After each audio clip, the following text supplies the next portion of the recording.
Antes de começar o vídeo, deixe seu like e inscreva-se no canal.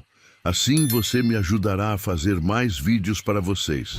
E depois que assistir, comente qual foi o relato que você mais gostou. A noite estava mais escura que breu, quando Dona Sebastiana acordou com um barulho esquisito vindo lá do terreiro. Era um som que ela nunca tinha ouvido antes, como se alguém tivesse arrastando alguma coisa pesada pelo chão de terra batida.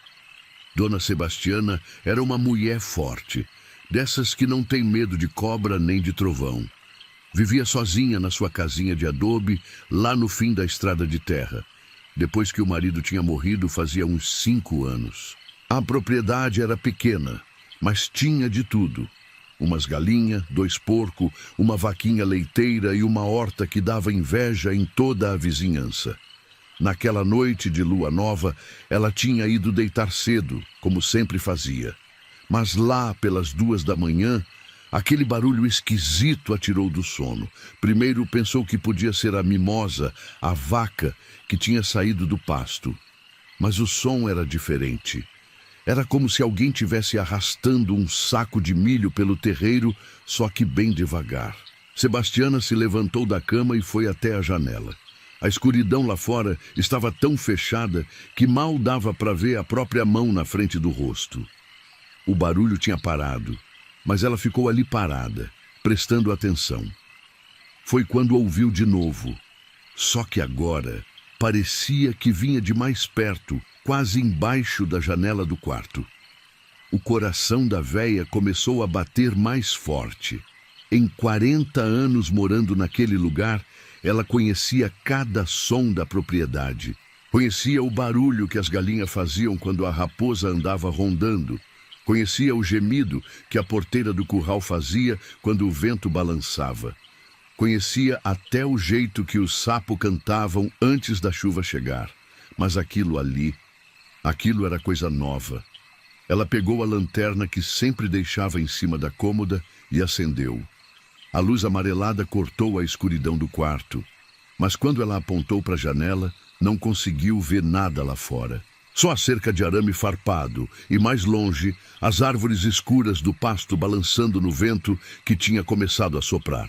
Foi então que ela ouviu um som ainda mais estranho. Era como se alguém tivesse batendo na terra com uma enxada, mas sem ritmo, sem pressa.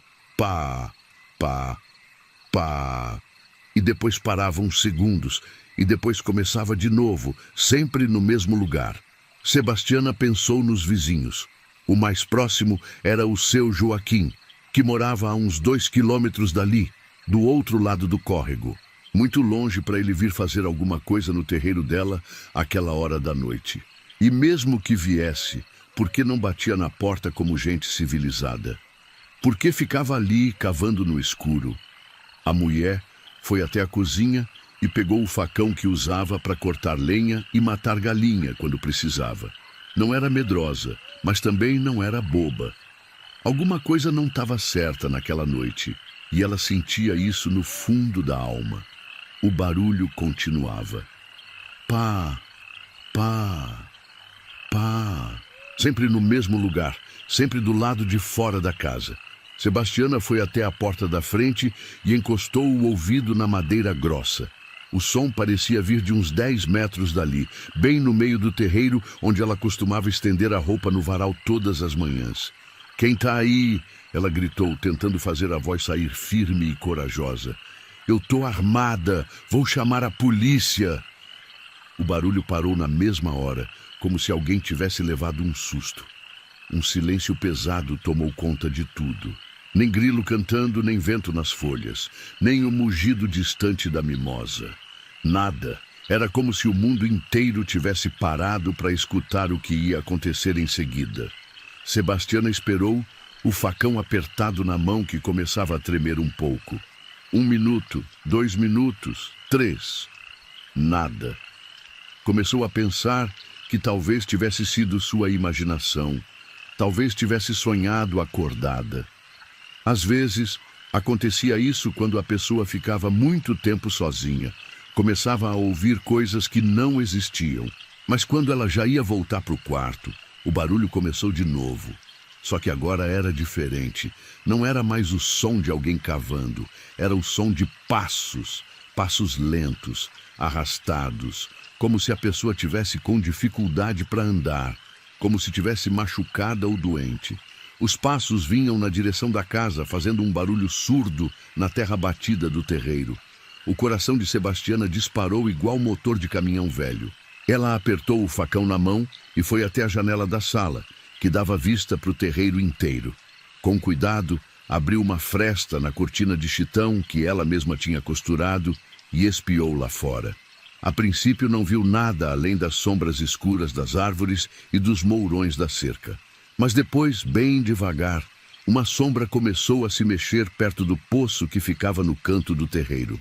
Era uma figura alta, magra, que se movia de um jeito esquisito, como se tivesse mancando de uma perna ou arrastando alguma coisa atrás de si. A pessoa, ou o que quer que fosse aquilo, usava uma roupa escura que parecia ser um vestido comprido desses antigos, que arrastava pelo chão, levantando uma nuvenzinha de poeira a cada passo. Na cabeça tinha um pano, como se fosse um véu ou um lenço amarrado. Sebastiana sentiu um frio na barriga que não tinha nada a ver com o vento da madrugada. Conhecia todo mundo daquela região desde que era menina. Conhecia as mulheres do povoado, as que moravam nas fazendas vizinhas, até as que vinham de longe vender queijo e rapadura na feira. E nunca na vida tinha visto ninguém daquele jeito, andando daquele modo estranho. A figura continuava se aproximando, sempre com aqueles passos arrastados que faziam um barulho meio abafado na terra. E conforme chegava mais perto da casa, Sebastiana conseguiu ver melhor. O que viu fez o sangue gelar nas veias. Não era uma pessoa normal. A coisa tinha o corpo muito comprido, desproporcional, como se fosse esticado demais. Os braços pendiam até quase o chão, balançando de um lado para o outro conforme ela andava.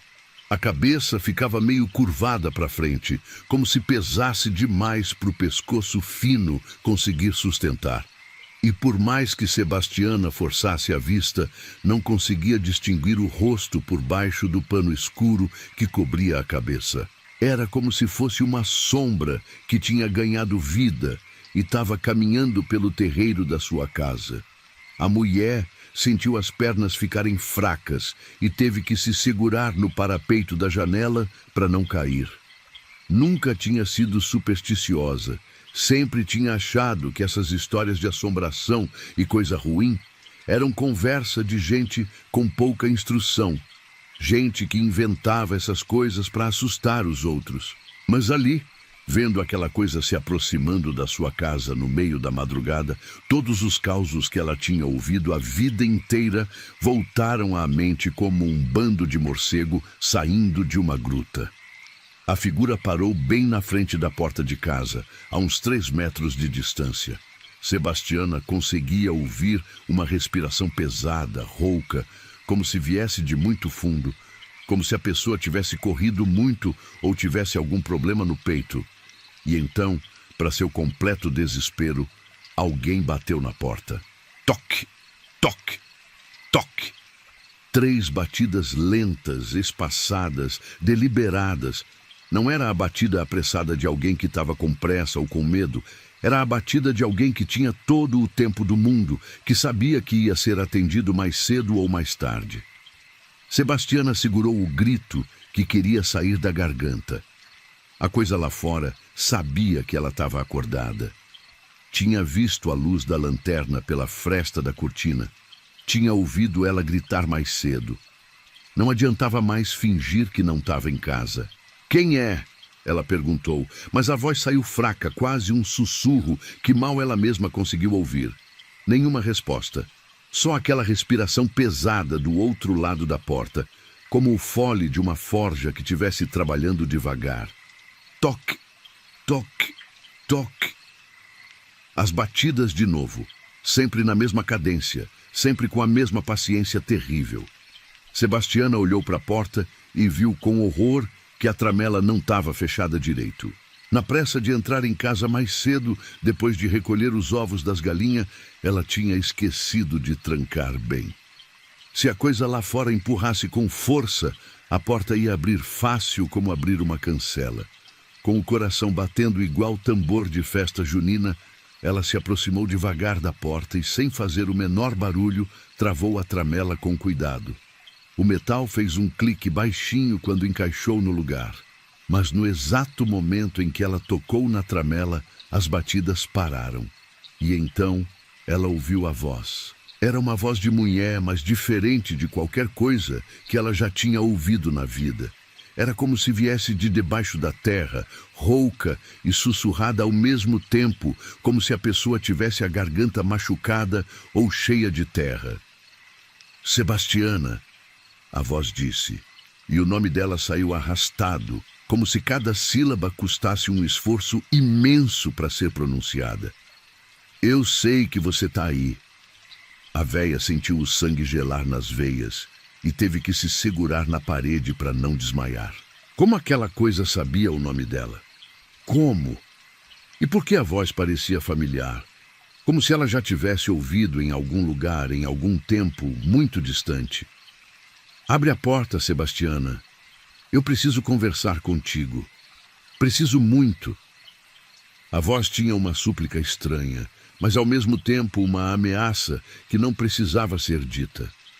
Sebastiana apertou o facão até os nós dos dedos ficarem brancos de tanto apertar.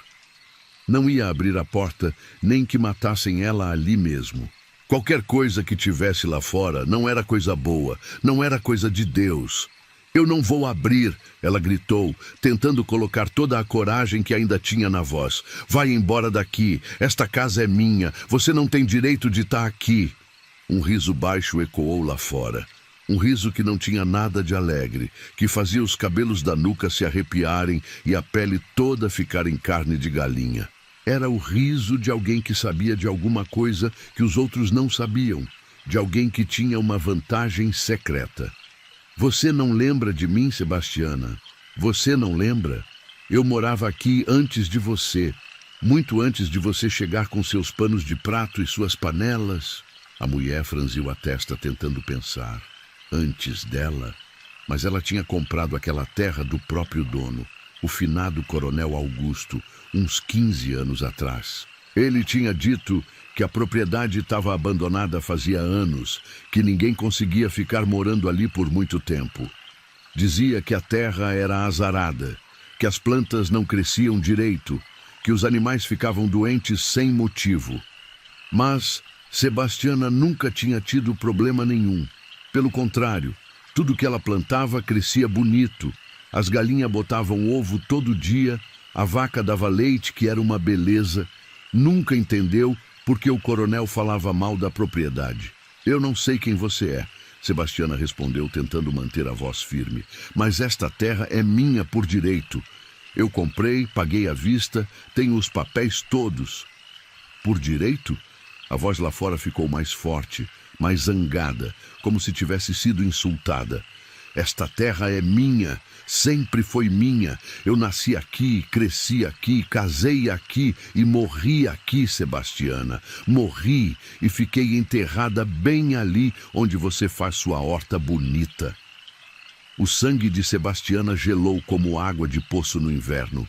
A horta ficava num cantinho do terreiro onde a terra era mais fofa, mais escura, mais fácil de cavar. Ela sempre tinha achado estranho como as plantas cresciam bem naquele lugar, como se o solo fosse mais rico, mais fértil que o resto da propriedade.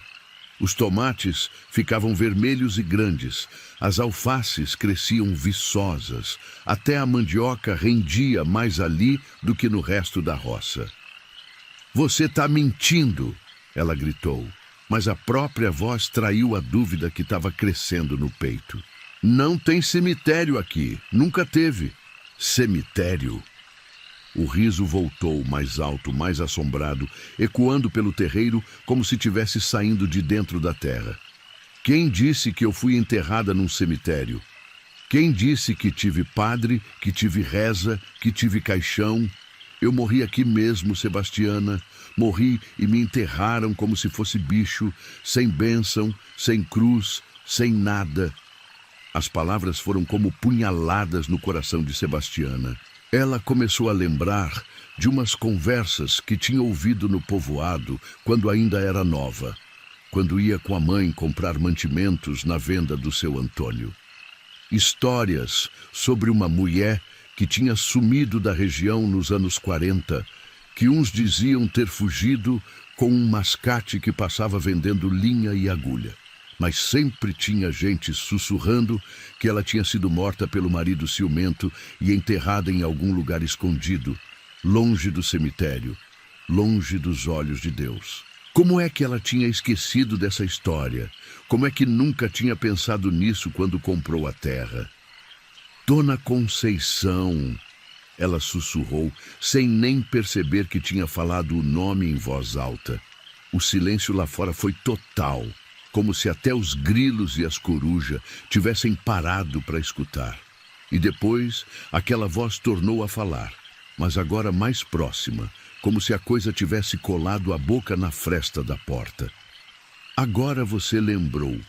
Conceição Ferreira da Silva, morta aos 28 anos pelo marido que não suportava ser traído. Enterrada sem caixão, sem mortalha, sem nada, e você tá plantando seus tomates em cima dos meus ossos, tá regando sua horta com a água que lava os meus restos. Sebastiana sentiu as pernas tremerem como vara verde no vento. A história da Dona Conceição era real. Ela sabia disso agora. A mulher tinha desaparecido mesmo e nunca ninguém soube o que tinha acontecido com ela. O marido, João Ferreira, tinha vendido a propriedade logo depois do desaparecimento e mudado para a cidade grande. Sempre disse para todo mundo que a mulher tinha fugido com outro homem, mas a família dela nunca acreditou na versão. E agora estava tudo claro. O João tinha matado a esposa e enterrado ela ali mesmo, no quintal de casa. Depois vendeu a terra e sumiu no mundo, levando o segredo junto. Eu não sabia... Sebastiana gaguejou, sentindo as lágrimas começarem a descer pelo rosto. Ninguém me contou. Se eu soubesse... Mas agora você sabe, a voz respondeu, e havia uma satisfação terrível nela, como se a criatura lá fora tivesse esperado anos e anos por esse momento. E agora você vai pagar por ter mexido com os meus restos. Você vai sair da minha terra, Sebastiana, ou vai acabar igual eu, enterrada no fundo do quintal. A ameaça ecoou no silêncio da madrugada como um trovão distante. Sebastiana sentiu que ia desmaiar de medo, mas se forçou a ficar de pé. Não podia mostrar fraqueza para aquela coisa, não podia deixar o terror tomar conta de si. Eu não vou sair, ela gritou, procurando dentro de si toda a coragem que tinha herdado do pai e da mãe. Esta terra é minha por direito. Eu comprei de boa fé, paguei o preço justo. Se alguém te fez mal, não fui eu. Um estrondo terrível sacudiu a porta, como se alguém tivesse dado um murro com força de touro bravo. A madeira grossa tremeu toda e a tramela quase se soltou dos parafusos velhos. Bum! Outro murro mais forte ainda. Sebastiana viu rachaduras finas aparecerem na madeira, como teias de aranha se espalhando pelo painel da porta. Bum! A coisa lá fora estava tentando derrubar a porta na base da força bruta. Sebastiana correu para a cozinha e empurrou a mesa pesada de embuia contra a entrada, fazendo o máximo de barulho que conseguia. Mal terminou de fazer isso, quando outro estrondo sacudiu a casa inteira, fazendo os pratos da estante tremeram e as panelas penduradas na parede balançarem como sinos. Você não pode me impedir de entrar, a voz gritou, agora furiosa, cheia de uma raiva que parecia ter crescido durante décadas. Esta é a minha casa. Eu nasci aqui. Eu vou entrar, Sebastiana. Vou entrar e você vai ver o que acontece com quem mexe com os mortos. Os estrondos continuaram cada vez mais fortes, cada vez mais desesperados. As janelas tremiam nas molduras, os pratos da estante faziam um barulho de chocalho. Até o chão da casa parecia tremer como se fosse terremoto.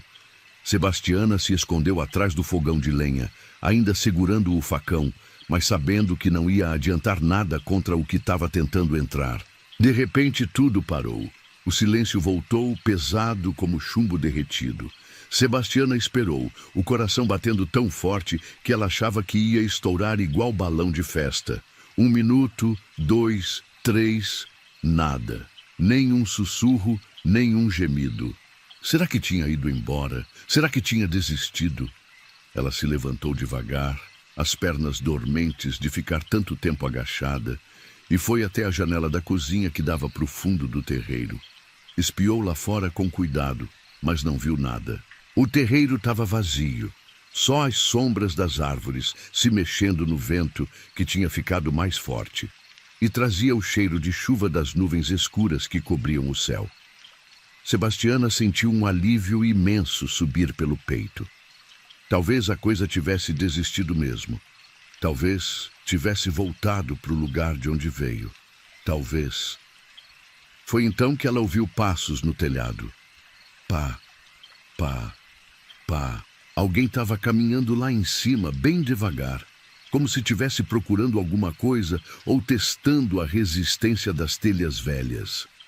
Os passos foram da frente da casa até o fundo, pararam um pouco e depois voltaram até o meio do telhado, bem em cima do quarto de dormir. E então, para completo horror de Sebastiana, ela ouviu o som de telhas sendo arrancadas. Clac, clac, clac. Uma por uma, as telhas velhas de barro iam sendo tiradas do lugar e atiradas no chão lá fora, onde se quebravam com um barulho seco. A coisa estava abrindo um buraco no teto, estava tentando entrar pela parte de cima da casa. Sebastiana olhou para cima e viu que algumas telhas do quarto tinham sumido mesmo. Pela abertura que estava se formando, começaram a cair uns pingos de uma água escura, meio viscosa, que fazia um barulho estranho quando batia no chão de tábua corrida. Mas não estava chovendo lá fora. E aquela água tinha um cheiro horrível, como de coisa podre, como de carne que tinha ficado muito tempo no sol.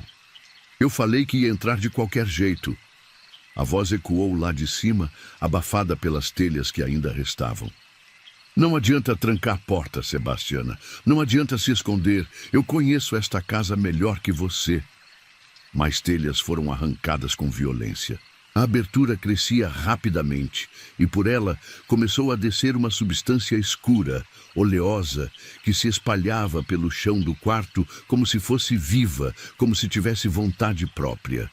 A coisa parecia uma mistura de lama com sangue podre, e o cheiro que saía dela era tão forte que Sebastiana começou a passar mal. Ela não conseguia mais respirar direito. O medo era tão grande que parecia uma mão gelada apertando o peito, impedindo o ar de entrar nos pulmões. Suas pernas tremiam tanto que ela mal conseguia ficar de pé. Mas quando viu aquela substância nojenta se espalhando em direção à cozinha, alguma coisa acordou dentro dela. Não ia morrer ali. Não ia deixar aquela assombração tomar conta da sua vida, da sua casa, da sua terra. Tinha trabalhado muito para conseguir aquele pedacinho de chão, tinha suado sangue para pagar as prestações, tinha cuidado de tudo com carinho de mãe. Não ia desistir agora. Ela correu até o quarto, pisando na beirada das tábuas para não pisar na substância escura que continuava se espalhando, e pegou a imagem de São Benedito que ficava em cima da cabeceira da cama desde o dia que ela tinha chegado ali. Era uma imagem pequena, de gesso pintado, que a mãe tinha dado quando ela casou. São Benedito, meu santo protetor. Ela começou a rezar em voz alta, segurando a imagem contra o peito. Me defenda desse mal. Nossa Senhora Aparecida, mãe de todos nós, me proteja dessa criatura. Senhor Jesus Cristo, Filho de Deus vivo, tenha piedade de mim. A substância escura pareceu recuar um pouco quando ela começou a rezar. E a voz lá de cima soltou um gemido de raiva, como se as palavras santas fossem brasas jogadas na sua cara. Reza não adianta! Ela gritou, e agora dava para ouvir que ela estava com dor, como se as orações tivessem machucado ela de algum jeito. Eu já morri há muito tempo, já não tenho medo de santo nem de padre, já não acredito em Deus. Mas Sebastiana continuou rezando, cada vez mais alto, cada vez com mais fé. Pegou também o terço de contas azuis que a mãe tinha dado e começou a passar as contas entre os dedos trêmulos, repetindo as Ave-Marias e os Padre Nossos como se a vida dependesse disso. E talvez dependesse mesmo. A coisa no telhado ficou furiosa com as orações. Começou a arrancar telhas com mais violência e pedaços grandes de barro começaram a cair no chão, quebrando com estrondo. Mas a substância escura não avançava mais. Parecia que estava encontrando uma barreira invisível, alguma coisa que ela não conseguia atravessar. Para com essa reza, a voz gritou, agora desesperada. Para! Isso me machuca, me queima. Mas Sebastiana não parou. Continuou rezando, acrescentou outras orações que tinha aprendido com a avó, começou a cantar os benditos que se cantava nas novenas. E conforme ela rezava, a substância escura foi secando, foi perdendo a cor, até virar só uns restos de terra seca no chão do quarto. A coisa no telhado deu um grito terrível, um grito de dor e de raiva, que ecoou pela madrugada como se tivesse saído do fundo do inferno. E depois, um barulho surdo, como se alguma coisa pesada tivesse caído do telhado no chão lá fora. Sebastiana continuou rezando a noite inteira. Quando o galo cantou pela primeira vez, anunciando que o dia estava chegando, ela ainda estava ajoelhada no chão da cozinha, com o terço numa mão e a imagem do santo apertada contra o peito com a outra. Os primeiros raios de sol entraram pela janela, dourados e quentes, e com eles veio o silêncio completo. A coisa tinha ido embora com a chegada da luz. Sebastiana se levantou com as pernas dormentes e foi olhar o quarto. Não tinha mais nenhuma substância escura no chão. As telhas estavam todas no lugar, como se nada tivesse acontecido. Só restava um cheiro estranho no ar, meio adocicado, meio podre, que demorou o dia inteiro para sair completamente. Na semana seguinte, ela procurou o seu Manuel, um homem velho que entendia dessas coisas de assombração e trabalho de santo. Ele veio na casa dela, olhou tudo com cuidado, farejou os cantos como um cachorro e depois disse que ia precisar fazer uma limpeza espiritual completa. Trouxe água benta que tinha pedido para o padre da cidade, arruda, guiné, alecrim, sal grosso e fez uma defumação em todos os cômodos da casa. Depois foi lá no terreiro, achou o lugar exato onde estava o corpo da finada e fez uma oração especial pedindo perdão e descanso para a alma penada. Dona Sebastiana, ele disse antes de ir embora, guardando os apetrechos numa sacola velha, a senhora precisa mandar rezar uma missa para a alma da finada que está enterrada aqui na propriedade. Enquanto ela não descansar em paz, não vai deixar ninguém viver sossegado. E outra coisa, a senhora precisa fazer um altar pequeno ali onde está o corpo, com uma cruz e uma vela, e acender essa vela todo dia até a missa ser rezada. E foi exatamente o que ela fez. Procurou o padre da cidade, contou a história toda sem esconder nada e mandou rezar uma missa pela alma de Conceição Ferreira da Silva. Pagou do próprio bolso, chamou o pessoal do povoado para assistir e pediu para o padre benzer a terra onde a mulher estava enterrada. Depois disso, nunca mais teve problema com assombração. A horta continuou crescendo bonita, mas Sebastiana sempre fazia uma oração baixinha antes de mexer na terra, pedindo licença e pedindo bênção para a alma da finada. Mas até hoje, passados mais de 10 anos, quando a noite está muito escura e o vento sopra forte fazendo as árvores gemer, Sebastiana ainda acorda às vezes com um arrepio na espinha e uma sensação estranha de que alguém está olhando para ela.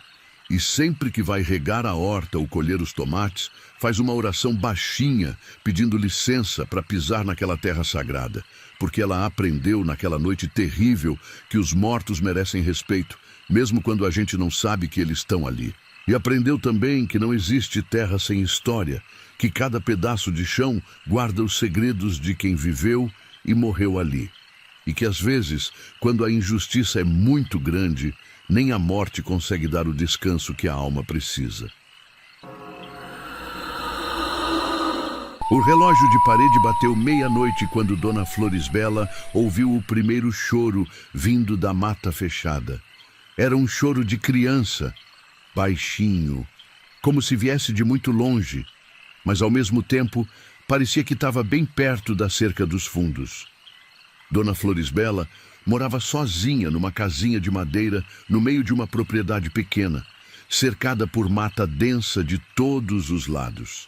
Era viúva há 3 anos, desde que o marido tinha morrido de derrame, e nunca tinha pensado em se mudar para a cidade como os filhos queriam. Gostava do silêncio da roça, do canto dos passarinhos de manhã, do cheiro de mato depois da chuva. Naquela noite de quinta-feira, ela estava terminando de fazer uns doces de mamão para vender na feira do sábado quando ouviu o choro. No começo achou que fosse gato no cio, essas coisas que fazem barulho esquisito no meio da noite. Mas conforme prestava atenção, foi percebendo que aquilo não era bicho não. Era mesmo choro de criança pequena, desses de bebê que ainda mama no peito da mãe. Florisbela largou a colher de pau que estava usando para mexer o doce e foi até a janela da cozinha. Lá fora, a mata estava escura como breu, só as copas das árvores balançando no vento que soprava fraco. A lua estava nova, então não tinha luz nenhuma para iluminar o terreiro. O choro continuava, sempre igual, sempre na mesma tristeza. Parecia que vinha da direção do córrego que passava lá no fundo da propriedade, onde a mata ficava mais fechada e tinha umas pedras grandes que ela usava para lavar roupa quando o tempo estava seco. Misericórdia, ela murmurou, fazendo o sinal da cruz. Que criança é essa chorando na mata a essa hora? Florisbela conhecia todas as famílias da região. Sabia quem tinha filho pequeno, quem estava grávida, quem tinha acabado de ganhar nenê.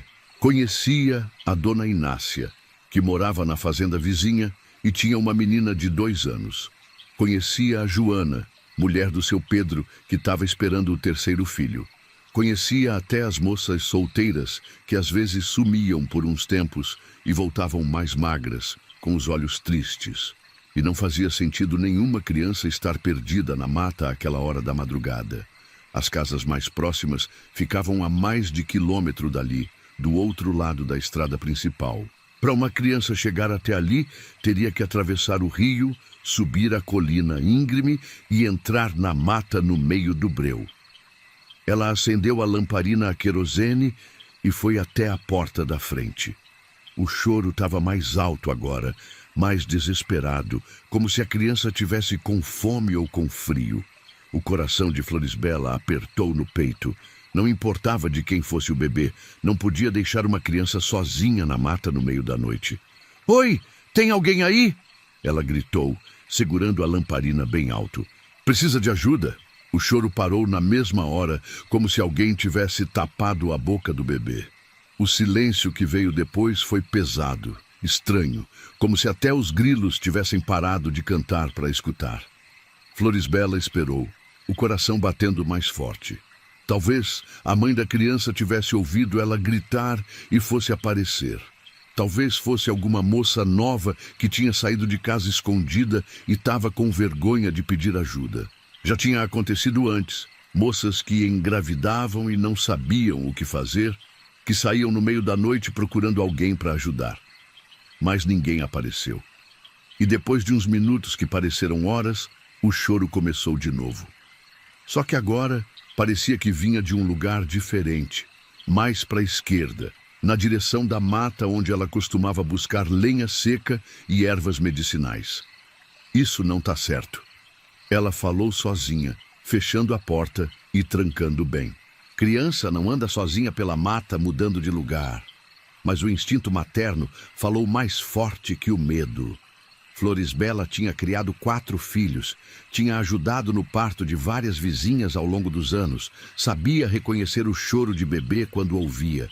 E aquele ali era choro de criança com fome, com sede, precisando de colo e carinho.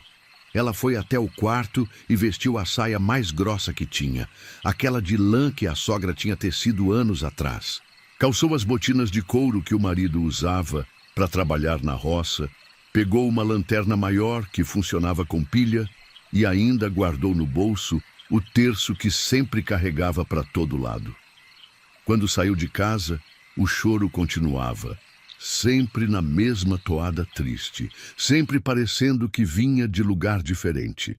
Ora parecia vir do córrego, ora da clareira onde tinha umas árvores frutíferas, ora do lado onde ficava o antigo galinheiro abandonado. "Eu vou te achar, meu bem", ela falou alto, esperando que quem tivesse lá fora pudesse ouvir. "Não tenha medo da titia Florisbela." A mata estava mais escura do que ela esperava. Durante o dia, quando entrava ali para buscar lenha ou para colher ervas para chá, parecia um lugar comum, familiar. Mas à noite era diferente.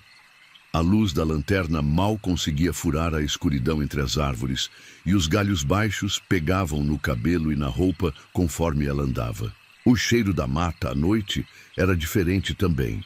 Durante o dia cheirava a folhas verdes, a flores silvestres, a terra úmida, mas agora tinha um jeito meio doce, meio podre, como se alguma coisa tivesse morrendo ali no meio das folhas. Talvez fosse algum bicho que tinha morrido e estava se decompondo, ou talvez fosse só a umidade da noite fazendo as folhas apodrecerem mais rápido. Florisbela seguiu o som do choro, que ora parecia vir da direita, ora da esquerda, como se a criança tivesse sendo carregada de um lado para o outro por alguém que não sabia onde ir. Suas botas faziam barulho nas folhas secas, e várias vezes ela tropeçou em raízes grossas e cipós que não conseguia ver direito no escuro. "Cadê você, benzinho?" ela chamava de vez em quando. "A titia está aqui para te ajudar." Conforme andava mais fundo na mata, ela começou a notar outras coisas estranhas. Tinha lugares onde a vegetação parecia diferente, mais escura, como se não crescesse direito. Tinha troncos de árvores com marcas esquisitas, como se alguém tivesse riscado a casca com unha ou com faca. E tinha um silêncio pesado demais, como se nem os bichos noturnos quisessem ficar naquela parte da mata. Foi quando ela chegou numa clareira pequena, onde tinha umas pedras grandes cobertas de musgo verde e escorregadio, que o choro parou de novo. Florisbela parou também e ficou escutando. A respiração ofegante depois da caminhada no mato fechado. O silêncio era tão completo que ela conseguia ouvir os próprios batimentos do coração ecoando no peito. E então ela viu. No meio da clareira, entre as pedras cobertas de musgo, tinha um berço pequeno, desses antigos, feito de madeira escura que parecia estar ali há muito tempo. O berço estava meio torto, com uma das pernas mais curta que as outras, e a madeira estava toda manchada pela chuva e pelo tempo. E dentro do berço, alguma coisa se mexia. Florisbela sentiu um frio na espinha, mas mesmo assim se aproximou. O instinto materno era mais forte que o medo. Se tinha uma criança ali, ela precisava ajudar, não importava como o berço tinha parado no meio da mata. Quando chegou perto do berço e apontou a lanterna, viu que tinha um bebê ali dentro. Era pequenino, devia ter poucos meses, com a pele bem branquinha e o cabelo clarinho como espiga de milho novo. Estava enrolado numa manta que um dia devia ter sido branca, mas agora estava amarelada e cheia de manchas escuras. Mas alguma coisa não estava certa. O bebê não chorava mais, mas os olhos dele estavam abertos, fitando ela com uma intensidade que não era normal numa criança tão pequena. E os olhos eram completamente pretos, sem pupila, sem íris, só uma escuridão profunda que parecia sugar a luz da lanterna. "Meu Deus!" Florisbela sussurrou, dando um passo para trás. Foi então que o bebê sorriu. Não era um sorriso de criança inocente. Era um sorriso que mostrava dentes, dentes pequenos, mas pontudos, como de cobra ou de morcego. E quando abriu a boca para sorrir mais, em vez do gaguejar de bebê, saiu uma voz de homem adulto, grave e rouca, como se viesse de muito fundo da terra.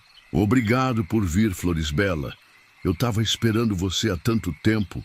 A mulher gritou e deixou a lanterna cair no chão cheio de folhas úmidas. A luz se apagou na queda e a escuridão tomou conta de tudo como um cobertor preto sendo jogado por cima da clareira. Ela virou e correu na direção de onde achava que tinha vindo, tropeçando nos galhos baixos, se arranhando nos espinhos das plantas, mas sem parar de correr.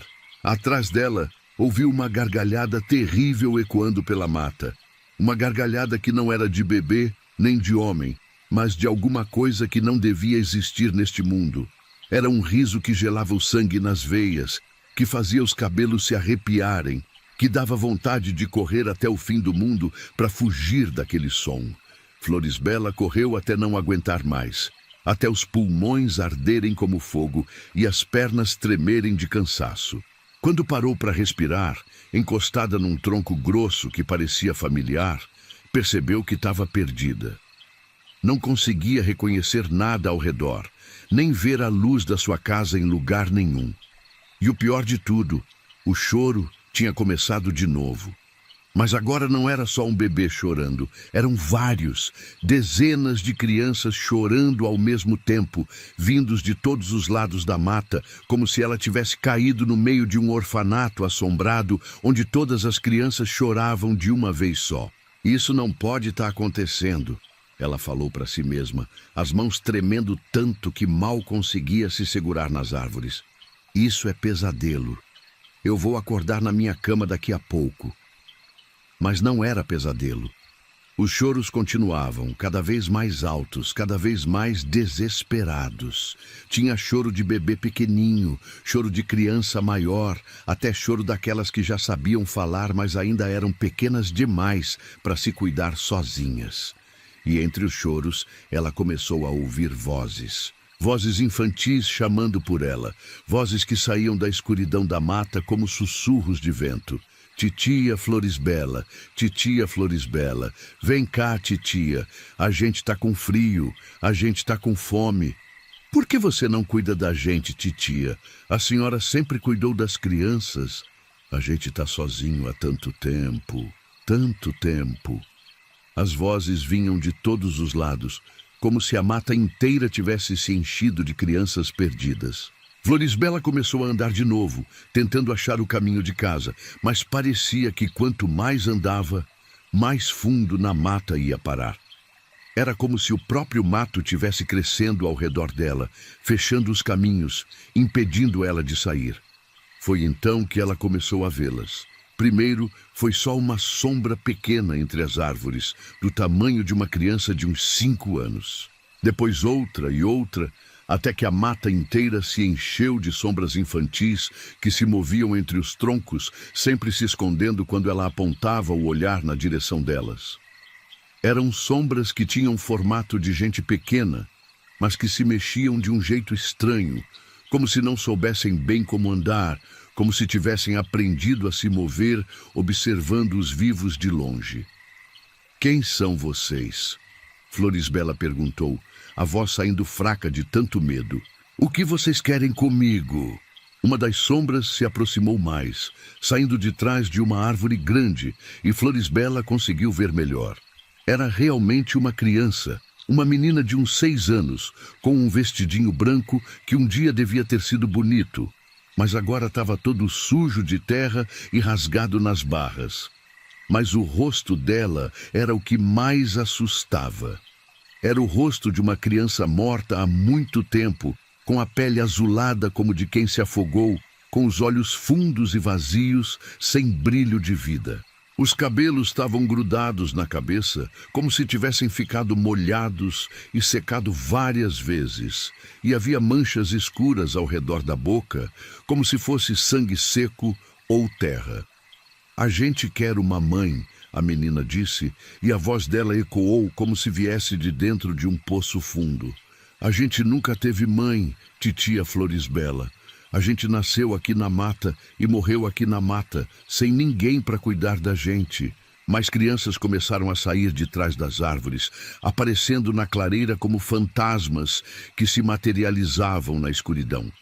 Eram todas pequenas, todas com roupas velhas e sujas, todas com aquele mesmo olhar vazio de quem já não pertencia mais ao mundo dos vivos. Tinha meninos e meninas de várias idades. Alguns eram bebês que engatinhavam pelo chão da mata, deixando rastros escuros na terra úmida. Outros eram maiores, de uns 8 ou 9 anos, que ficavam de pé olhando para ela com uma tristeza infinita nos olhos fundos. Todos tinham em comum aquela palidez terrível, aquela aparência de quem tinha morrido sem ter vivido direito. Vocês morreram aqui? Florisbela perguntou, sentindo as lágrimas começarem a descer pelo rosto. O coração dela estava partido só de ver aquelas crianças perdidas, abandonadas até depois da morte. A gente nunca viveu direito, o menino pequeno respondeu, a voz dele também saindo daquele jeito estranho, como eco de eco. A gente é os filhos que as moças da região perderam na barriga e vieram jogar aqui na mata. A gente é os bebês que nasceram mortos e foram enterrados sem nome, sem cruz, sem oração. A gente é os que morreram de fome, de frio, de doença e foram jogados aqui porque dava menos trabalho que fazer enterro direito. A gente está aqui há décadas. Uma menina maior continuou. Sozinhos, sem ninguém para nos amar, sem ninguém para rezar por nossas almas, a gente vê as mães da região cuidando dos filhos vivos, dando carinho, dando comida, dando colo, e a gente fica aqui no escuro, esquecidos por todo mundo. O coração de Florisbela se partiu em pedaços. Ela lembrou de todas as histórias que tinha ouvido ao longo dos anos, sussurradas entre as mulheres, quando os homens não estavam por perto. Histórias de moças que engravidavam solteiras e sumiam por uns tempos, voltando magras e de olhos tristes.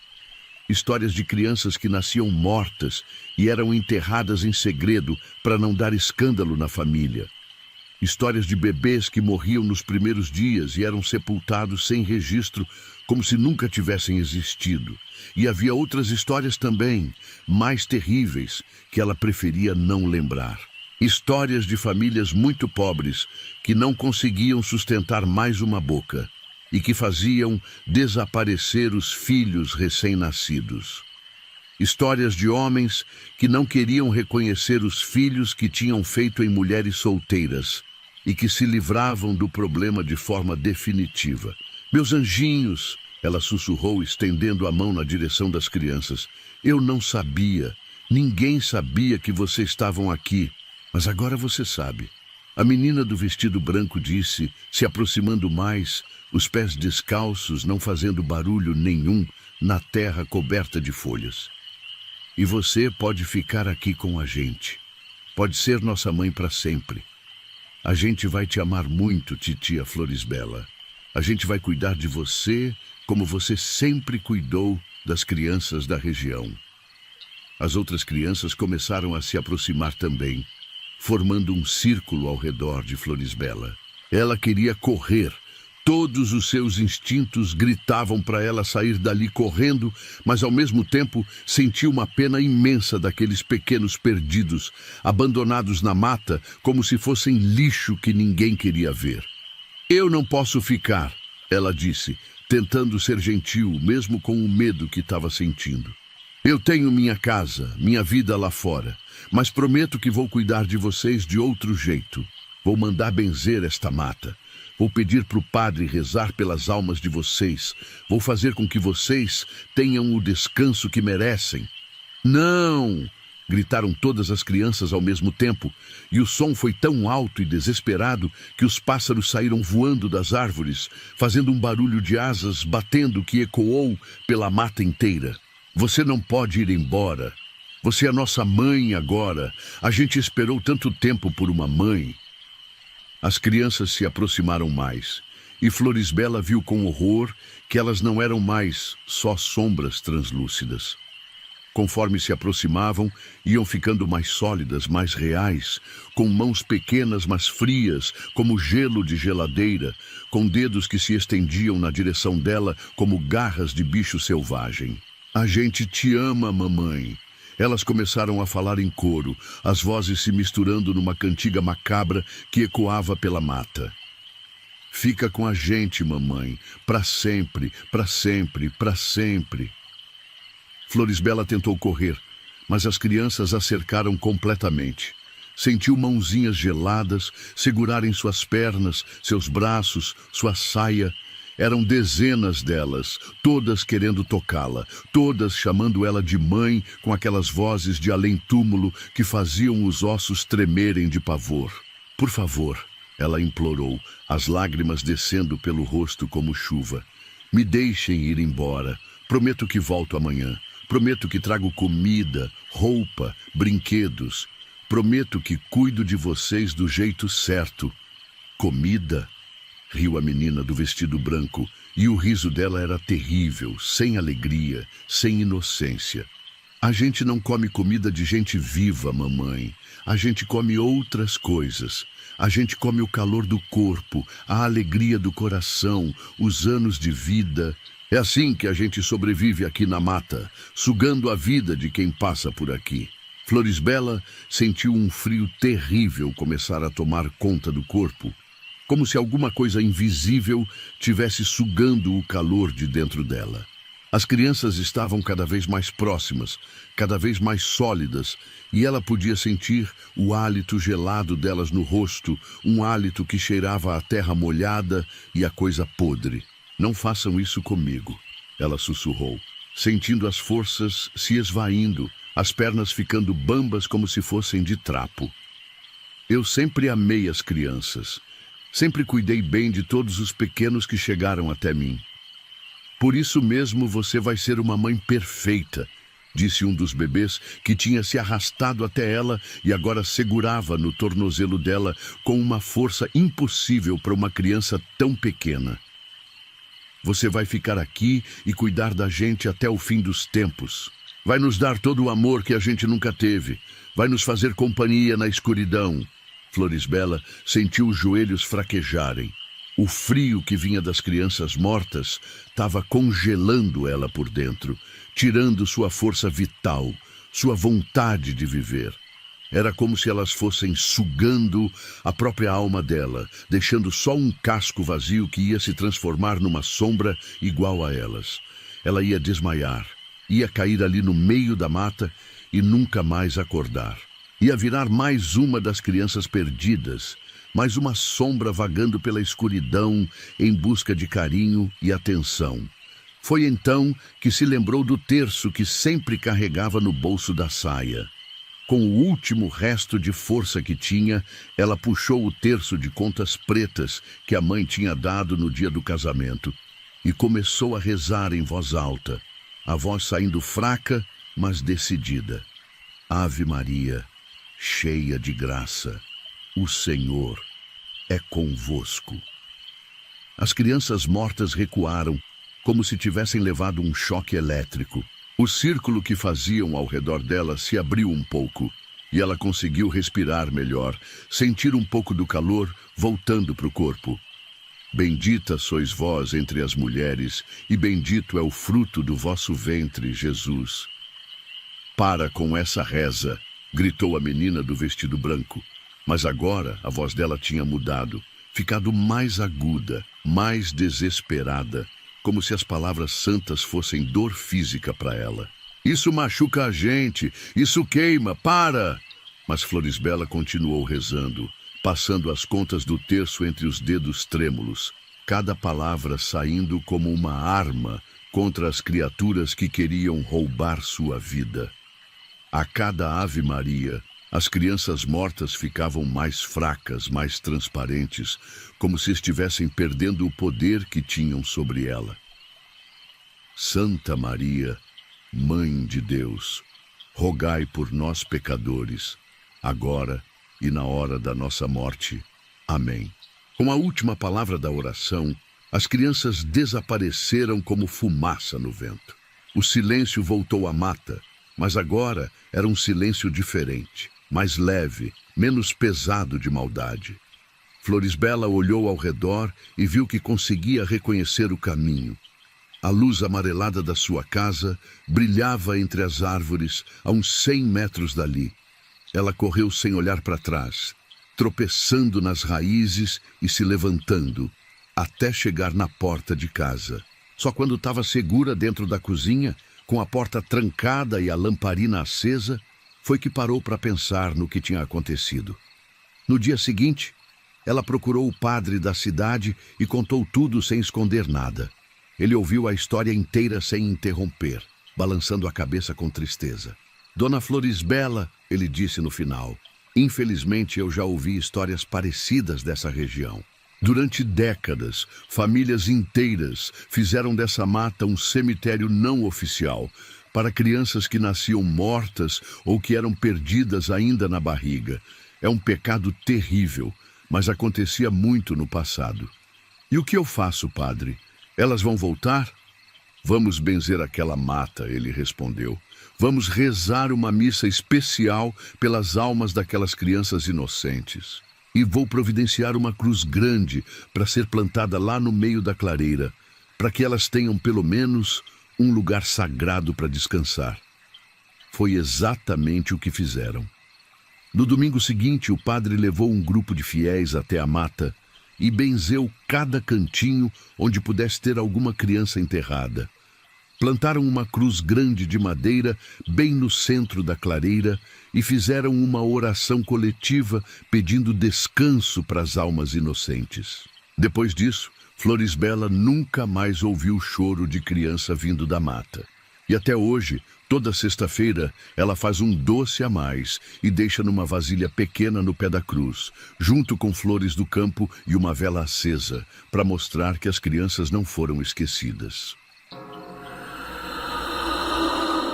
A chuva tinha parado fazia 3 dias, quando Dona Carminda notou que os bichos estavam sumindo.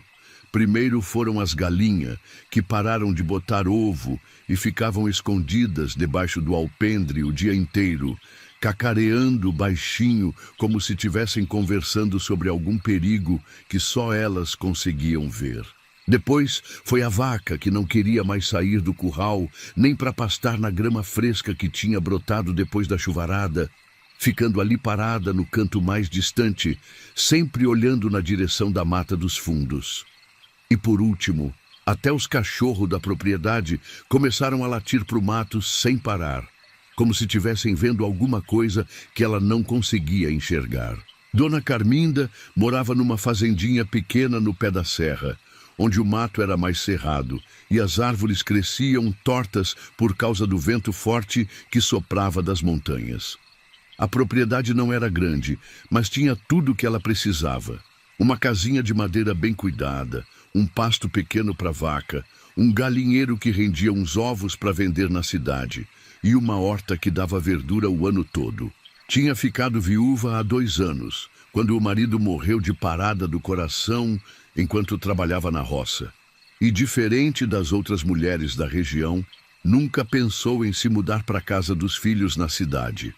Os 2 filhos homens viviam em São Paulo, trabalhando em fábrica, e sempre escreviam carta pedindo para ela vender a fazenda e ir morar com eles. Mas Carminda gostava da sua independência, do silêncio da roça, do trabalho que mantinha as mãos ocupadas e a mente longe das tristezas que a viuvez trazia. Mas naquela semana de outubro, alguma coisa tinha mudado na propriedade. Não conseguia dizer exatamente o quê, mas sentia no ar um peso diferente, como se uma nuvem pesada tivesse se instalado por cima da fazenda e não fosse mais embora. Era uma sensação estranha, como se alguém tivesse sempre observando ela de longe, mas toda vez que se virava para olhar, não via nada além das árvores balançando no vento. Na quinta-feira de tarde, quando foi recolher os ovos no galinheiro, como fazia todos os dias depois do almoço, encontrou as aves todas amontoadas num canto só, tremendo como se tivessem com frio, mesmo fazendo um calor de rachar, que deixava até as pedras quentes. As galinhas estavam todas arrepiadas, com as penas em pé, E quando ela tentou se aproximar, elas começaram a cacarejar desesperadas, como se ela fosse uma raposa ou uma cobra tentando atacar o ninho. Que diabo está acontecendo com vocês? Ela murmurou, estendendo a mão devagar para tentar acalmar as bichas. Tinha criado aquelas galinhas desde pintinhos, conhecia cada uma pelo jeito de andar, pelo formato da crista. Mas agora elas a olhavam como se fosse uma estranha, como se tivessem medo dela. As galinhas só ficaram mais agitadas com a aproximação dela, batendo as asas contra as paredes do galinheiro e fazendo uma algazarra que podia ser ouvida do outro lado da propriedade. Foi então que ela ouviu o som que vinha da mata. Vinha do mato fechado que ficava atrás do galinheiro, um som que ela nunca tinha escutado antes em todos os anos que morava ali. Era como se alguém tivesse arrastando alguma coisa muito pesada pelo chão da mata, quebrando galhos grossos e pisando forte nas folhas secas que tinham caído depois do outono. Mas o estranho é que o barulho não tinha ritmo de gente caminhando, não tinha a cadência regular de passos humanos. Era irregular, arrastado, como se a coisa que estava fazendo o som não soubesse bem como se mover pela mata. Carminda largou o cesto dos ovos ali mesmo no chão do galinheiro e foi até a cerca de arame farpado que separava o terreiro da mata. O barulho estava mais próximo agora, vindo da direção do córrego seco que só enchia quando chovia muito forte e a água descia das montanhas. Ela forçou a vista, colocando a mão por cima dos olhos para fazer sombra, mas não conseguiu ver nada além das árvores densas e da sombra escura que o mato fazia, mesmo no meio da tarde ensolarada. "Tem alguém aí?" ela gritou, a voz ecoando pela mata e voltando como um eco distorcido. "Tá precisando de alguma coisa? Tá machucado?" O barulho parou na mesma hora, como se quem tivesse fazendo tivesse ouvido ela gritar e decidido ficar quieto. Carminda esperou ali parada, encostada na cerca, o coração batendo um pouco mais forte que o normal. Talvez fosse algum andarilho que estava perdido na mata, ou algum caçador que tinha se machucado e estava tentando sair do mato arrastando a perna quebrada. Já tinha acontecido antes de gente se perder naquela mata e aparecer na casa dela pedindo ajuda. Mas ninguém respondeu ao chamado dela. E depois de uns minutos que pareceram horas, o som começou de novo. Só que agora parecia que estava se afastando, indo na direção da parte mais fechada da mata, onde ela nunca entrava porque os espinhos eram muito altos e o terreno era cheio de buraco e pedra solta. Naquela noite, Carminda mal conseguiu dormir. Ficou ouvindo os cachorros latirem até altas horas da madrugada, sempre na direção da mata dos fundos, como se tivessem farejando alguma coisa perigosa que ela não conseguia perceber. Os dois vira-latas que ela tinha criado desde filhotes, o trovão e o relâmpago, eram cachorros corajosos que nunca tinham tido medo de nada, nem de onça, nem de cobra, nem de gente estranha. Mas naquela noite eles latiam com um desespero que ela nunca tinha visto. Um latido agudo e aflito que fazia o coração dela apertar de preocupação. Quando finalmente conseguiu pegar no sono, já passava das 3 da manhã. Teve pesadelos esquisitos com alguma coisa grande e escura se movendo entre as árvores da mata, sempre se escondendo atrás dos troncos quando ela tentava ver melhor. No sonho, ela corria atrás da criatura tentando descobrir o que era. Mas quanto mais corria, mais longe ela ficava, até que acordou suada e com o coração disparado. Na sexta-feira de manhã, quando saiu para dar milho para os porcos, como fazia todo dia antes do café, percebeu que eles também estavam estranhos. Os 3 porcos grandes que ela criava para vender no fim do ano ficaram todos encostados na cerca do lado oposto ao mato, se recusando a comer o milho que ela jogou no coxo. Ficavam ali parados, olhando para a mata com os olhinhos pequenos, cheios de medo, fazendo uns grunhidos baixos que ela nunca tinha ouvido antes. "Vocês também estão sentindo essa coisa esquisita?" Ela falou para os bichos, coçando a cabeça por baixo do lenço que sempre usava para proteger do sol. "Mas que coisa é essa que está assombrando minha propriedade?" Era a primeira vez em 15 anos morando ali que ela via os bichos todos tão assustados ao mesmo tempo. Cada animal na fazenda tinha seu jeito próprio de reagir ao perigo. As galinhas cacarejavam, os cachorros latiam, os porcos grunhiam, mas nunca tinha visto todos eles assombrados juntos, como se tivessem sentindo a mesma ameaça invisível.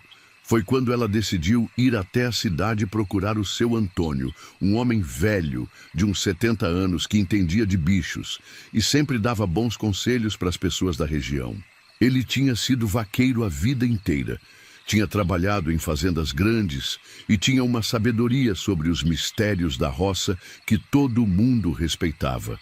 Morava numa casinha pequena, perto da igreja matriz, e tinha fama de saber explicar essas coisas estranhas que às vezes aconteciam no interior.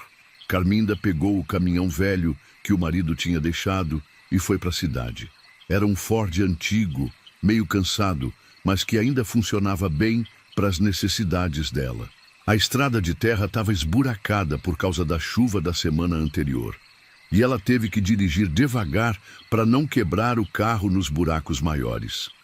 Seu Antônio, ela disse quando chegou na casa dele, encontrando o velho sentado na sombra da mangueira do quintal. Os meus bichos estão todos assombrados, não querem comer, não querem sair do lugar, só ficam olhando para o mato como se tivesse alguma coisa terrível lá dentro. O velho escutou ela contar tudo nos mínimos detalhes.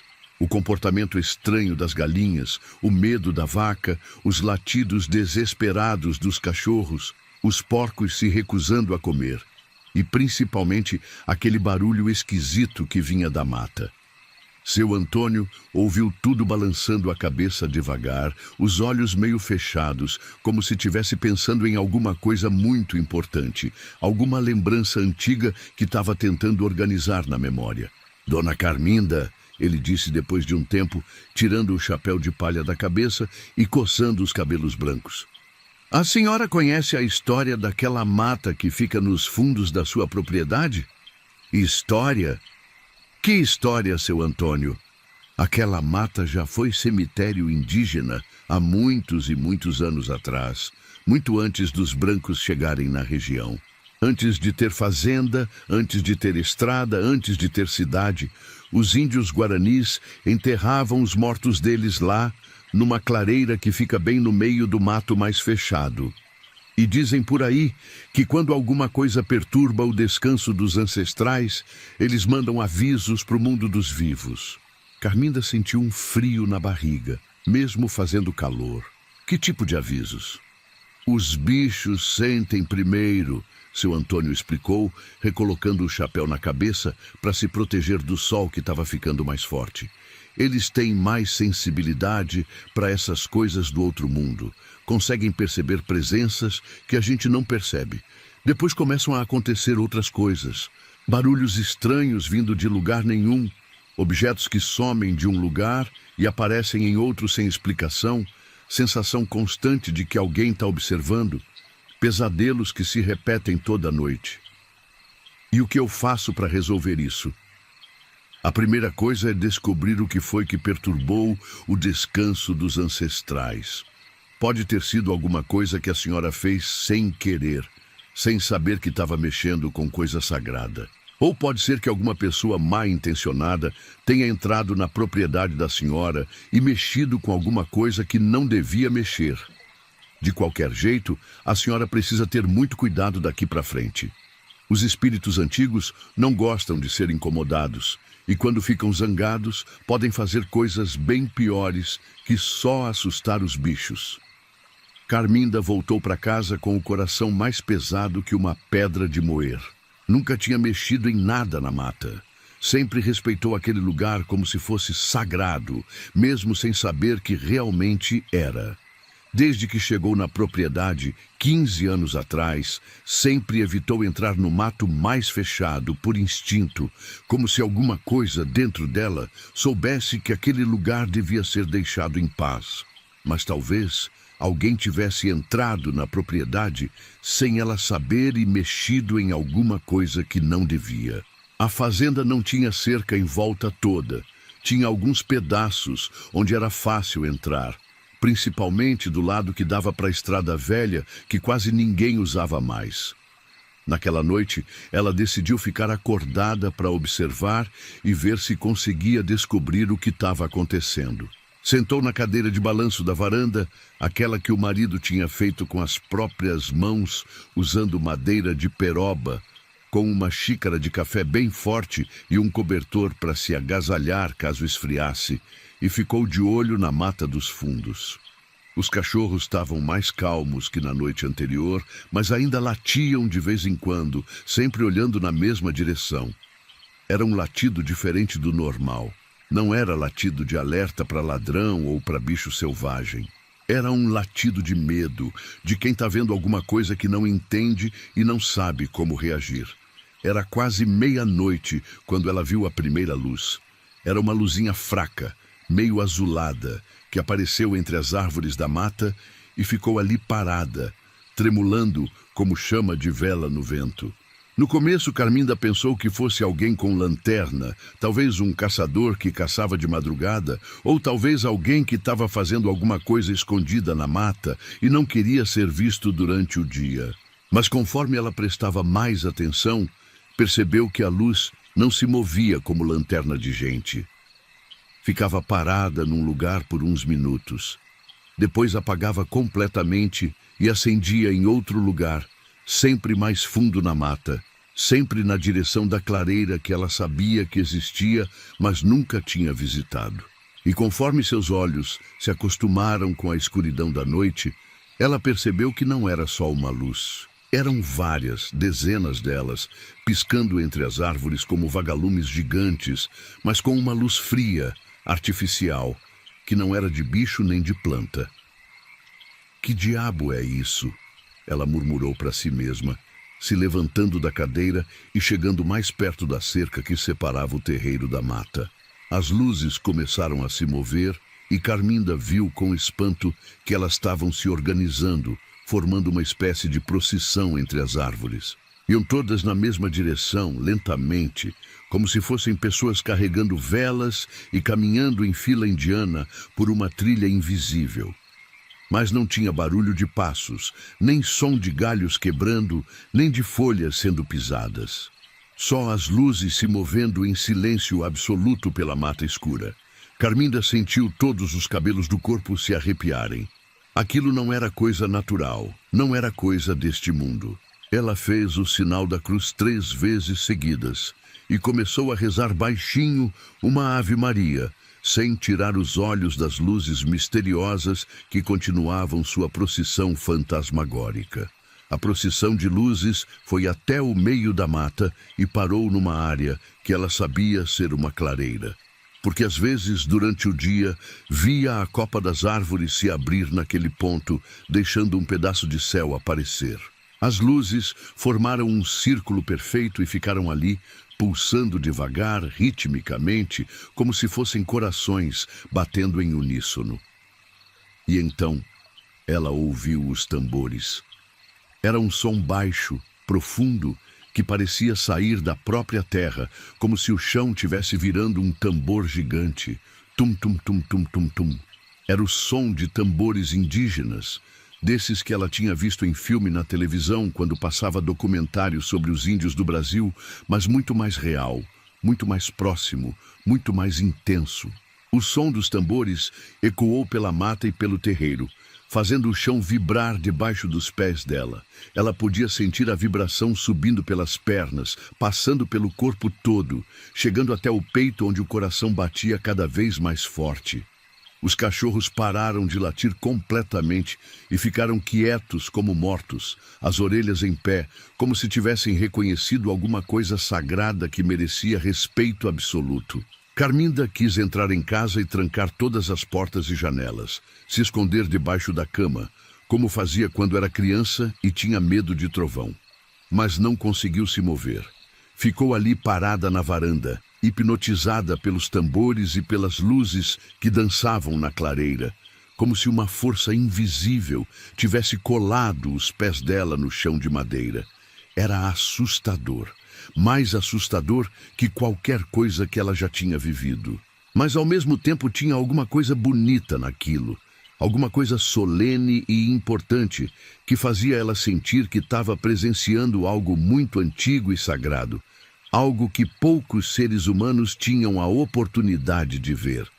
Os tambores tocaram por quase 1 hora, sempre no mesmo ritmo hipnotizante, sempre acompanhados pelas luzes que pulsavam na clareira. Depois foram diminuindo aos poucos, ficando mais baixos, mais distantes, até pararem completamente. As luzes se apagaram uma por uma, lentamente, até a mata voltar a ficar escura e silenciosa como antes.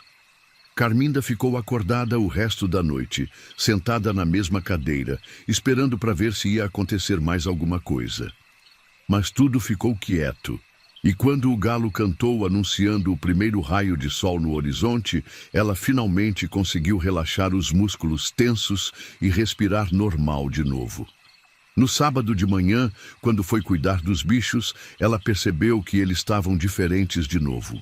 Não estavam mais assombrados como nos dias anteriores, mas também não estavam normais, como sempre foram. Ficavam olhando para a mata com um jeito diferente, não mais de medo, mas de respeito, como se tivessem entendido alguma coisa importante que ela ainda não tinha compreendido. As galinhas saíram do galinheiro e começaram a ciscar no terreiro, mas sempre mantendo distância da cerca que dava para a mata. A vaca saiu do curral e foi pastar, mas escolheu o canto do pasto mais longe da mata. E os cachorros pararam de latir, mas ficavam sempre alerta, sempre de orelha em pé, como sentinelas guardando alguma coisa sagrada. Foi então que Carminda decidiu que precisava ir até a mata investigar pessoalmente. Nunca tinha entrado muito fundo naquele mato. Sempre respeitou como se fosse território proibido, mais por instinto que por conhecimento.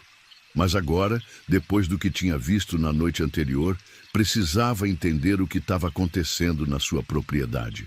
Pegou o facão que usava para cortar cana e limpar o mato baixo, calçou as botas de couro mais altas que tinha e entrou na mata pela trilhinha estreita que os bichos selvagens tinham feito ao longo dos anos, passando sempre pelo mesmo lugar. O mato era muito mais fechado do que parecia quando ela olhava de longe. As árvores cresciam juntas, entrelaçadas, formando uma cobertura tão densa que, mesmo sendo meio-dia, lá dentro, parecia fim de tarde. Várias vezes, ela teve que parar para cortar cipós grossos e galhos que bloqueavam completamente o caminho. Conforme ia andando mais fundo na mata, começou a notar que tinha coisas estranhas espalhadas pelo chão. Cacos de cerâmica antiga, de um tipo que ela nunca tinha visto, meio enterrados na terra preta e cobertos por uma camada grossa de musgo verde. Pedrinhas coloridas, quartzos, ágatas, pedras que não eram da região, arrumadas em pequenos círculos perfeitos, como se alguém tivesse colocado ali de propósito. E numa árvore grande, um jequitibá, que devia ter mais de 100 anos, tinha marcas estranhas na casca. Não eram marcas naturais, feitas por bicho ou pelo tempo.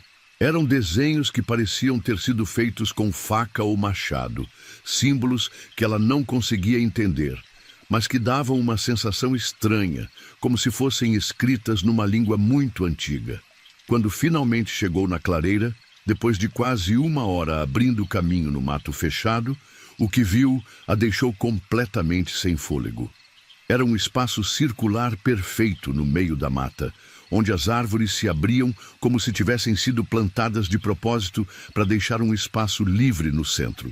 O chão da clareira era coberto por uma grama baixa e macia, diferente da grama comum, mais escura e mais fina. E no centro exato da clareira tinha uma pedra grande, lisa, que parecia ter sido polida pela chuva e pelo vento durante séculos. A pedra tinha mais ou menos 1 metro de altura e era quase redonda, com a superfície lisa como se tivesse sido trabalhada por mãos humanas. E ao redor da pedra, espalhados pelo chão da clareira em círculos concêntricos, tinha dezenas de objetos antigos. Tinha panelas de barro quebradas, do tipo que ela tinha visto no museu da cidade uma vez, colares feitos de sementes e pedras coloridas, lanças com pontas de osso amarelado pelo tempo, machados de pedra lascada, potes pequenos que deviam ter guardado tintas ou remédios, e outras coisas que ela não conseguia identificar, todas cobertas por uma fina camada de terra e folhas, como se tivessem ficado ali por décadas, esperando alguém descobrir. Carminda se aproximou devagar da pedra central, o coração batendo forte de emoção e medo misturados. Aquilo era realmente um cemitério indígena, como o seu Antônio tinha dito. E pelo estado de conservação dos objetos, era muito antigo, de uma época em que ainda não tinha fazenda, nem estrada, nem cidade naquela região, só mata virgem e os índios vivendo em harmonia com a natureza. Foi então que ela viu o que tinha causado toda a perturbação dos últimos dias. Do lado esquerdo da pedra grande, alguém tinha cavado um buraco.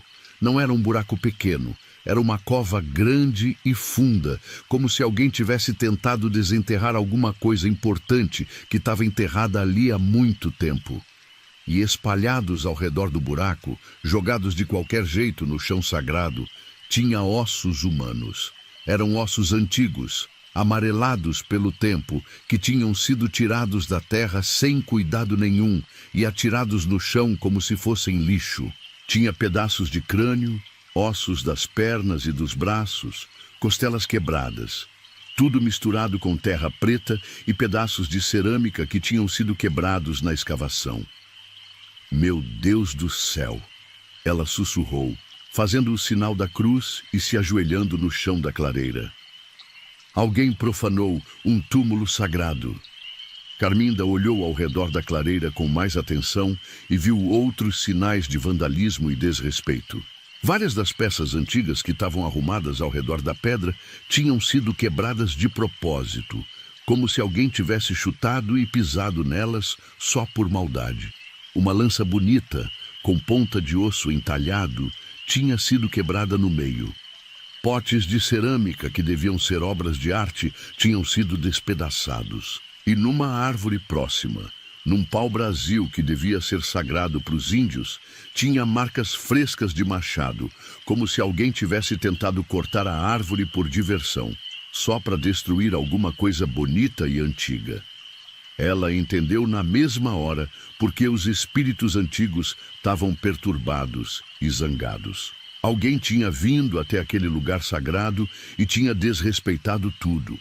Tinha mexido nos túmulos dos ancestrais, tinha quebrado as oferendas que tinham sido deixadas para os mortos, tinha profanado um cemitério que era sagrado há séculos. Mas quem teria feito uma coisa tão cruel e desrespeitosa? E por que alguém faria isso, sabendo que estava mexendo com coisas sagradas? Carminda decidiu não mexer em nada na clareira, com medo de perturbar ainda mais os espíritos dos ancestrais. Saiu da mata correndo, tropeçando nos cipós, na pressa de chegar em casa. Precisava contar para o seu Antônio o que tinha descoberto e pedir ajuda para resolver aquela situação antes que ficasse ainda pior. Quando chegou na cidade, já era meio da tarde e encontrou o velho sentado na frente da casa, fumando um cachimbo de barro e observando o movimento da rua principal. "Seu Antônio", ela disse, ainda ofegante da corrida e do susto. "Encontrei o que está perturbando os espíritos ancestrais. Alguém profanou os túmulos na clareira sagrada. Cavou uma cova grande, espalhou ossos humanos pelo chão, quebrou as oferendas antigas, tentou até cortar árvores sagradas." O rosto do velho ficou muito sério, mais sério do que ela já tinha visto em todos os anos que o conhecia. "Isso é muito grave, Dona Carminda. Muito grave mesmo. Profanar túmulo de ancestral indígena é uma das piores coisas que uma pessoa pode fazer. Os espíritos não vão descansar em paz enquanto o cemitério não for restaurado do jeito certo, com as cerimônias apropriadas." "Mas como eu faço isso? Eu não entendo nada dessas coisas indígenas. Não sei que tipo de cerimônia precisa ser feita." "A senhora vai precisar da ajuda do pajé Guarani, que mora do outro lado da serra, na aldeia pequena que fica perto da Cachoeira Grande. Só ele sabe como fazer a cerimônia certa para acalmar os espíritos zangados e restaurar a paz e o equilíbrio no cemitério sagrado. E enquanto isso, o que eu faço? Os espíritos podem fazer alguma coisa pior? Enquanto isso, a senhora precisa se proteger da melhor maneira possível. Os espíritos tão muito zangados por causa da profanação e podem fazer coisas bem piores que só assustar os bichos da fazenda. Leve essas ervas aqui, ele disse, entregando um saquinho de pano com plantas secas que cheiravam forte, e queime uma pitada em todos os cômodos da casa toda noite antes de dormir. Isso vai criar uma proteção espiritual e manter os ancestrais afastados até a situação ser resolvida definitivamente. Carminda pegou o saquinho de ervas e voltou para casa com o coração ainda mais pesado. Quando chegou na fazenda, já era quase noite, e ela percebeu que alguma coisa tinha mudado de novo na propriedade. Os cachorros estavam todos escondidos debaixo da casa, tremendo como se tivesse temporal com raios chegando. Mas o céu estava limpo e cheio de estrelas. As galinhas tinham sumido completamente do terreiro, nem sinal delas no galinheiro ou nos lugares onde costumavam se esconder. E a vaca estava no canto mais distante do curral, encostada na cerca do fundo, mugindo baixinho de um jeito triste, como se tivesse pressentindo alguma desgraça. Carminda entrou em casa rapidamente e fez exatamente o que o seu Antônio tinha mandado. Queimou as ervas protetoras em todos os cômodos da casa, deixando a fumaça perfumada se espalhar bem por todos os cantos. O cheiro era forte e meio amargo, mas dava uma sensação boa de proteção e segurança, como se criasse uma barreira invisível ao redor dela. Naquela noite, ela nem tentou dormir. Sabia que alguma coisa ia acontecer. Podia sentir no ar, na energia pesada que tinha tomado conta da propriedade. Ficou sentada na cozinha com todas as luzes da casa acesas e a Bíblia da mãe no colo, esperando para ver o que os espíritos zangados iam fazer. Por volta da meia-noite em ponto, os tambores começaram de novo. Mas dessa vez eram completamente diferentes dos tambores da noite anterior. Eram mais altos, mais urgentes, mais desesperados, como se os espíritos tivessem descoberto quem tinha profanado o cemitério e tivessem decidido cobrar vingança. E junto com os tambores, ela começou a ouvir vozes humanas gritando e cantando numa língua que ela não entendia, mas que carregava uma raiva e uma tristeza tão profundas que faziam o coração dela doer só de escutar. Pareciam estar reclamando, protestando, exigindo justiça por alguma coisa terrível que tinha sido feita contra eles. As vozes ficaram mais altas e mais próximas, e Carminda teve a impressão clara de que os espíritos estavam se aproximando da casa. Vinham em sua direção, carregando toda a raiva pela profanação do lugar sagrado. Ela segurou a Bíblia mais forte contra o peito e começou a rezar em voz alta, tentando abafar o som terrível que vinha da mata. Foi então que começaram a aparecer as sombras nas janelas. Primeiro, era só uma, passando rapidamente pela janela da cozinha, como se alguém tivesse caminhado do lado de fora. Depois, outra na janela da sala, e outra na do quarto, até que ela percebeu que havia dezenas de figuras escuras rodeando a casa inteira. Eram sombras altas, de formato claramente humano, mas que se moviam de um jeito diferente de gente normal, como se estivessem dançando ou fazendo algum ritual de guerra ao redor da casa. Ela podia ver elas passando pelas janelas, sempre em movimento circular, sempre ao som dos tambores e das vozes zangadas que ecoavam pela propriedade. As sombras não tentaram entrar na casa. As ervas que o seu Antônio tinha dado deviam estar funcionando mesmo, mas ficaram ali fora a noite inteira, rodeando, rodeando, sempre ao som dos tambores e dos cânticos de protesto. Carminda podia sentir a raiva deles, podia sentir que eles queriam justiça pelo desrespeito que tinham sofrido. Isso durou até o primeiro raio de sol aparecer no horizonte. Só quando o galo cantou, anunciando o amanhecer, foi que as sombras desapareceram como fumaça no vento e os tambores pararam de tocar. Carminda não aguentou mais aquela situação. No domingo de manhã, ainda com o sol nascendo, pegou o caminhão velho e foi até o outro lado da serra procurar o pajé Guarani que o seu Antônio tinha mencionado. A estrada era difícil, cheia de curva e buraco, e demorou quase o dia inteiro para achar a aldeiazinha onde ele morava. Era uma comunidade pequena, com umas 10 casas simples espalhadas numa clareira perto de uma cachoeira bonita. Quando ela chegou e perguntou pelo pajé, as pessoas da aldeia a levaram até ele como se já estivessem esperando pela visita dela. O pajé era um homem muito velho, devia ter mais de 80 anos, com cabelos brancos compridos até a cintura e olhos escuros que pareciam ver através das pessoas, como se conseguissem enxergar a alma. Ela contou toda a história para ele, desde o comportamento estranho dos bichos até a descoberta da profanação no cemitério sagrado. E ele ouviu em silêncio absoluto, balançando a cabeça como se já soubesse de toda a história antes mesmo dela contar. Os ancestrais estão muito zangados, ele disse numa voz baixa e pausada, falando um português misturado com palavras na língua dele. Alguém profanou o lugar mais sagrado da região e agora eles não conseguem descansar em paz. Se não restaurarmos o equilíbrio logo, eles podem fazer mal não só à senhora, mas a toda a região, todos os que moram perto do cemitério.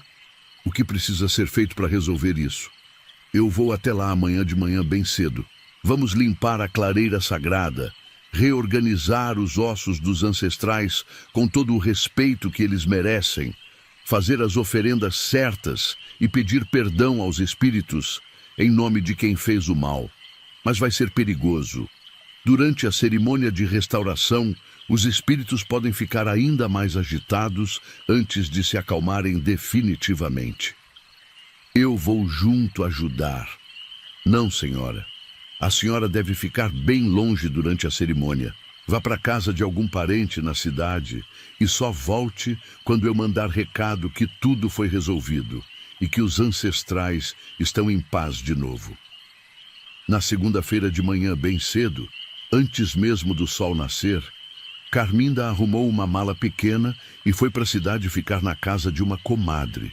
De longe, durante todo o dia, conseguia ver a fumaça subindo da direção da sua propriedade, sinal de que o pajé estava fazendo a cerimônia de limpeza espiritual e restauração do equilíbrio no cemitério sagrado. A cerimônia durou o dia inteiro. Por volta das 6 da tarde, quando o sol já estava se pondo, um menino da aldeia apareceu na casa da comadre com um recado do pajé. Ele mandou dizer que já pode voltar para casa. Os ancestrais estão em paz de novo. O equilíbrio foi restaurado. Quando Carminda chegou na fazenda, encontrou uma situação completamente diferente da que tinha deixado de manhã. Os cachorros estavam correndo pelo terreiro, brincando e latindo alegremente, como se nada tivesse acontecido. As galinhas tinham voltado para o galinheiro e já estavam ciscando tranquilas no terreiro, procurando minhoca e semente. E a vaca estava pastando bem no meio do pasto, mugindo contente, como sempre fazia quando estava satisfeita. O pajé a esperava sentado na varanda, fumando um cachimbo feito de bambu com ervas aromáticas que perfumavam todo o terreiro. Tudo foi restaurado, ele disse com um sorriso tranquilo. Os ossos dos ancestrais foram reorganizados com todo o respeito e carinho. As oferendas foram renovadas, as árvores feridas foram curadas e eu pedi perdão aos espíritos em nome de toda a humanidade. Eles perdoaram e voltaram para o descanso eterno que merecem. E quem foi que fez essa profanação terrível? Isso não importa mais agora. O importante é que o equilíbrio foi restaurado e a paz voltou a reinar. Mas a senhora precisa prometer uma coisa muito importante. Nunca mais deixe ninguém entrar naquela mata sagrada. É lugar dos ancestrais. Deve ser respeitado e protegido sempre. Carminda prometeu solenemente e cumpriu a promessa pelo resto da vida. Colocou uma cerca de arame ao redor da entrada da mata e uma placa grande de madeira, avisando que era área de preservação ambiental e espiritual. Nunca mais ninguém entrou lá para mexer em coisa alguma. E os espíritos dos ancestrais nunca mais se manifestaram de forma assustadora. Mas às vezes, nas noites de lua cheia mais bonitas, ela ainda via uma luzinha suave e azulada, brilhando no meio da mata, como se fosse uma vela eterna acesa no altar sagrado dos ancestrais, lembrando que os mortos antigos ainda estavam lá, guardando e protegendo aquele pedaço de terra que um dia foi território deles. Carminda aprendeu naqueles dias de terror e descoberta que a terra onde vivemos guarda memórias muito antigas, muito mais antigas que a chegada dos colonos europeus e a fundação das fazendas e cidades. E que essas memórias merecem todo o nosso respeito, porque os que vieram antes de nós também amaram aquela terra, também viveram e morreram ali, também deixaram suas almas ligadas àquele chão sagrado. Sempre que alguém visitava a fazenda e perguntava sobre a mata cercada, ela contava a história toda e terminava dizendo: "A gente pensa que é dono da terra, mas a verdade é que a terra é dona da gente. E quando a gente desrespeita os que vieram antes, a própria terra cobra o preço do desrespeito. Por isso, a gente tem que cuidar dos lugares sagrados, tem que proteger a memória dos ancestrais, tem que lembrar sempre que não somos os primeiros, nem vamos ser os últimos a pisar neste chão."